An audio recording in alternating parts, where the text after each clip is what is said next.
जब तक आपके मन में चलते हुए थॉट्स हैं, आप किसी चीज़ को पसंद करते हैं, कोई चीज़ आपको दुखी कर सकता है, कोई चीज़ आपको नाराज़ कर सकता है, तब तक आप एनलाइटेंड नहीं हो सकते। इसीलिए आपको प्रैक्टिसेस समझना होगा और करना होगा। नमस्कार दोस्तों, स्वागत है आपका इस सीरीज़ में जिसमें हम स्पिरिचुअल योग सीखते हैं। स्पिरिचुअल योग चालू करने से पहले एक खलील जिब्रान नाम के राइटर थे, उनकी बहुत फेमस बुक है द प्रॉफिट। प्रॉफिट मतलब समझते हैं, जो भगवान के यहाँ से आया है और वो देख सकता है बहुत सी ऐसी चीज़ें जो केवल एक भगवान का आदमी देख सकता है। तो वो प्रॉफिट नाम का किताब ही है। तो उसमें से एक स्टेटमेंट मैं आपको कहना चाहता हूँ। And what was to my surprise he became angry with me because he had misled me. इस सेंटेंस का मतलब है, बताओ, ताज्जुब है। मैं तो बड़ा आश्चर्यचकित हो गया कि वो मुझसे ही नाराज़ था, जबकि उसी ने मुझे भटकाया था। कि इस बात से तो मैं बहुत सरप्राइज्ड हुआ कि जब वो मुझसे मिलने आया, मुझसे नाराज़ हो गया क्योंकि उसने मुझे धोखा दिया था।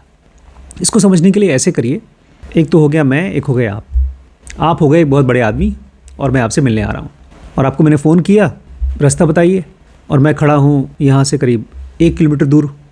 तो आप बता सकते हैं, भाई सुनो, यहाँ से दाएं बाएं आओ, या तो वहीं खड़े रहो, हमारा कोई आदमी आएगा तुमको लेके आ जाएगा। लेकिन आप ऐसा करते हैं, बोलते हैं अच्छा सुनो, सबसे पहले तुम वहाँ से रास्ता पकड़ो, LRP चौराहे चले जाओ, यहाँ से 3 किलोमीटर दूर, और वहाँ से चले जाओ सीतापुर, और फिर वहाँ से लखनऊ जाना होगा, और फिर वापस रास्ता घुमा फिरा कर आपने ऐसा बताया कि मुझे वापस आप तक पहुँचते लग जाए 4-5 घंटे। मतलब आपने मुझे जानबूझ के भटकाया। और जब लेट से पहुँचूँ तो आप पूछें, अरे इतना लेट क्यों हो गए जी, तुम्हें जल्दी आना चाहिए था, तुम तो बोले थे 1 ही किलोमीटर पकड़े थे। ये नाराज़ कौन हो रहा है? नाराज़ वो हो रहा है जिसने रास्ता बताया। और किससे हो रहा है? जो आया। एक स्पिरिचुअल आदमी किससे नाराज़ होता है, किससे अपनी प्रॉब्लम बताता है? एक आध्यात्मिक आदमी जो ध्यान कर रहा है, अपनी प्रॉब्लम सॉल्व करना चाहता है, वो किससे अपनी सारी प्रॉब्लम बताता है? मन की बात समझ पाते हैं। भगवान से। भाई क्या भगवान उसको भटकाते हैं? नहीं, वो भटकता है अपने ही विचारों की वजह से। भगवान से बोलेगा मुझे एनलाइटन होना है, भगवान ठीक है चलो ध्यान करो, साधना करो। फिर कुछ देर बाद बोलता है नहीं भगवान, एनलाइटन तो होना है, लेकिन साथ ही साथ मुझे अमीर भी बनना है। तो भगवान जान जाते हैं इसको अमीर बनना है और उसके बाद एनलाइटन होना है, तो पहले इसको अमीर होने दो। फिर वो जब अमीर बनने के लिए जाता है, तब तक से उसको ख्याल आता है कि भगवान मुझे ये लड़की बहुत पसंद है, इससे मेरी शादी करा दो। अब उसमें बड़ी मुश्किल है, लेकिन फिर भी किसी तरह से वो शादी कर लेता है। इस बीच में उसकी प्रॉब्लम थी, अमीर बनना था, वो भी चल रहा है। अब शादी हो गई किसी तरह से, और फिर उसको बच्चा चाहिए, बच्चा होता है, उसमें 3-4-5 साल चले जाते हैं। ऐसे करते करते उसका 1 जन्म, 2 जन्म, या 20-25 जन्म चला गया, या 100 जन्म चला गया। फिर वो जब भगवान के पास पहुँचा तो कंप्लेन कर रहा है, इतना दिन में तुमने मुझे एनलाइटन किया, मैंने तुमसे सबसे पहले ही कहा था एनलाइटन करो, एनलाइटन करो, एनलाइटन करो, और तुम नहीं कर रहे हो एनलाइटन। तो भगवान बोलेंगे बताओ, कंप्लेन तुम मुझसे ही कर रहे हो, जबकि भटकाया तुम नहीं था मुझे।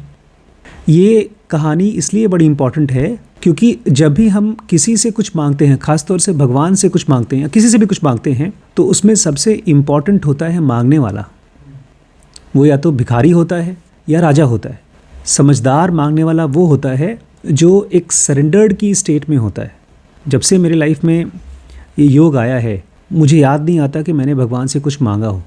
मांगने का एटीट्यूड ही ख़त्म हो गया अपने आप, क्योंकि ये जो विचार हैं जो मांगते हैं, यही विचार हैं जो डिज़ायर करते हैं, वही भटकाते हैं। यहाँ तक कि इस दुनिया में भी अगर आप कुछ चाहते हैं तो आपको भटकाने वाला यही विचार है, भगवान नहीं है। विचार चलते हैं एक कॉन्शियसनेस में। ऐसे मान के चलिए जैसे एक ज़िंदा चीज़ है जिसका कोई रूप नहीं है, लेकिन वो ज़िंदा है, और उसमें विचार चलते हैं, और कोई विचार चला तो वो सच हो जाता है। लेकिन जैसे ही वो सच होने वाला हो रहा है, तब तक से दूसरा विचार आ जाता है, फिर वो सच हो जाता है। अगर आप किसी एक विचार को कुछ साल तक के लिए बचा सकें तो वो सच हो जाता है। कोई आदमी अगर ये कहे कि यार मेरी ज़िंदगी में एकदम नर्क है, और यही चीज़ वो कुछ हफ्ते सोचता रहे, कुछ महीने सोचता रहे, तो ये बात उसके लिए सच हो जाती है। क्योंकि जिस चीज़ में विचार चलता है वो चेतना, वो एक जिंदा एलिमेंट है। तो नॉर्मल आदमी विचारों को बड़ा मासूम समझता है और वो बार बार बदलता रहता है, और इन्हीं विचारों से वो भगवान से कम्युनिकेशन करने की कोशिश करता है, जो कि इम्पॉसिबल है। विचारों के ज़रिए भगवान को नहीं जाना जा सकता।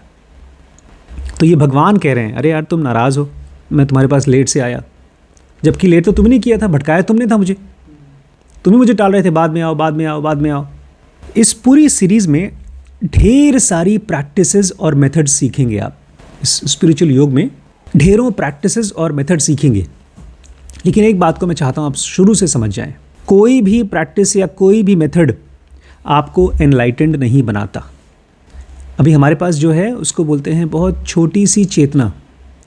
छोटी सी चेतना ठीक ऐसी है जैसे एक छोटा सा, बहुत छोटा सा खिड़की, या इसको बोलते हैं आपके सामने की होल, चाबी वाला होल। उसमें से आप देखेंगे तो कितना दिखाई देगा, जो उसके सामने है वही। ऐसे ही हमारे चेतना में कौन सा विचार है जो है अभी, फिर कुछ और, फिर कुछ और, फिर कुछ और। कोई भी मेथड या कोई भी प्रैक्टिस आपकी चेतना को, मतलब जो आपको दिख रहा है, वो आपको एक्सपैंड नहीं कर सकता। ये चीज़ जानना इतना इम्पॉर्टेंट है। आप अगर 100 साल तक भी ध्यान करते रहोगे, प्रैक्टिस करते रहोगे, आप एनलाइटन नहीं होगे। कोई भी आदमी 15 दिन के सेशन से या 1 महीने के सेशन से एनलाइटन नहीं हो सकता, क्योंकि आपकी प्रैक्टिस 10 जन्म तक भी कर लोगे तो भी आपकी चेतना एक्सपैंड नहीं होती। क्या होता है प्रैक्टिस से? अभी आजकल हमारे खेत में जुताई की उन्होंने ट्रैक्टर से, और यहाँ पर भी जो प्लॉट है उसमें भी उन्होंने पेड़ कट गए हैं। अब उसमें से पुराने जड़ निकाले जा रहे हैं और ढेर सारा जंजाल है वहाँ। बल्कि कल तो 3 बड़े बड़े सांप निकले, खूब बड़े बड़े सांप। लेकिन उन झाड़ झंकाड़ के साथ आप वहाँ पर कोई खेती नहीं कर सकते, कोई बीज नहीं लगा सकते।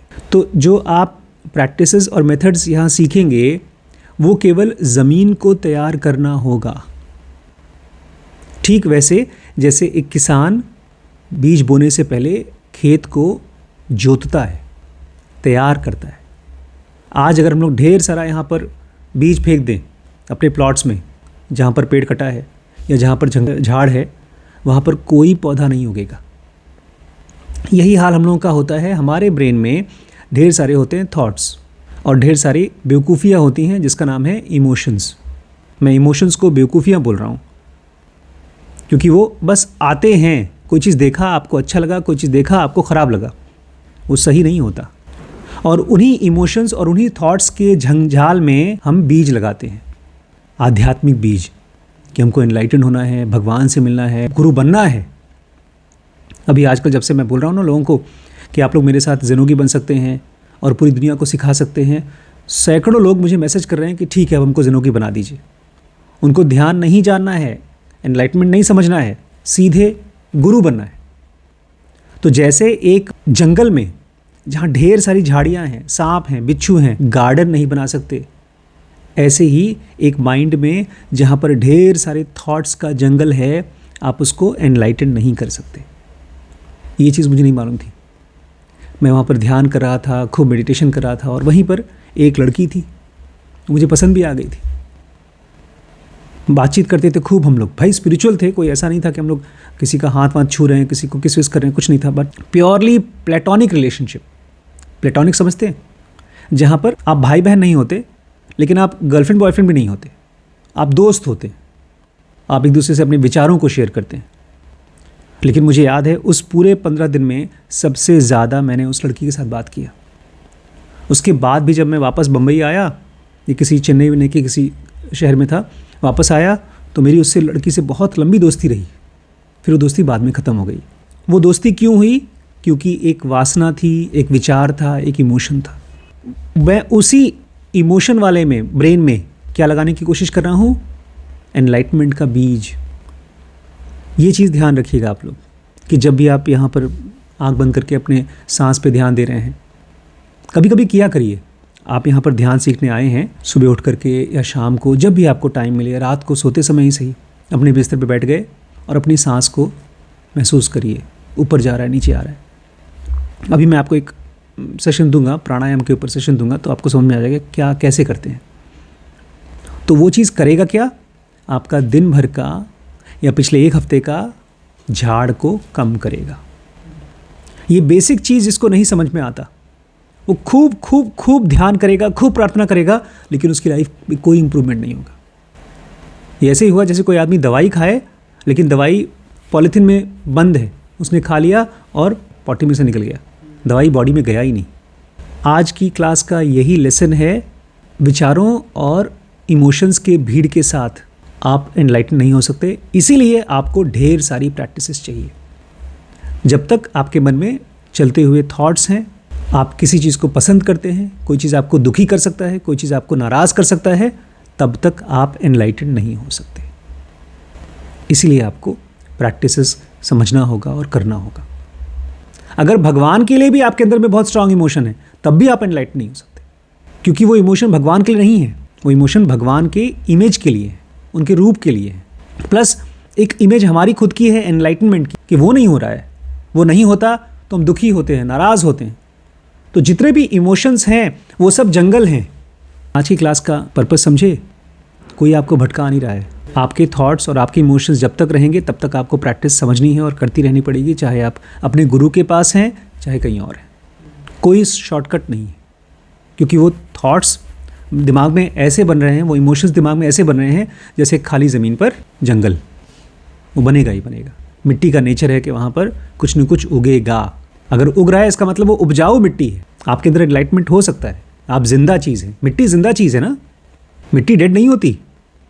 मिट्टी में आप डालो बीज, वो पेड़ बन जाता है, एक जिंदा चीज़ होती है। वैसे ही हमारा भी माइंड एक जिंदा एलिमेंट है, जिसको प्रैक्टिसेस के ज़रिए आप साफ़ करते हैं, तैयार करते हैं, ताकि उसमें कॉन्शियसनेस, परम कॉन्शियसनेस, प्योर कॉन्शियसनेस स्टैब्लिश हो सके। ठीक है।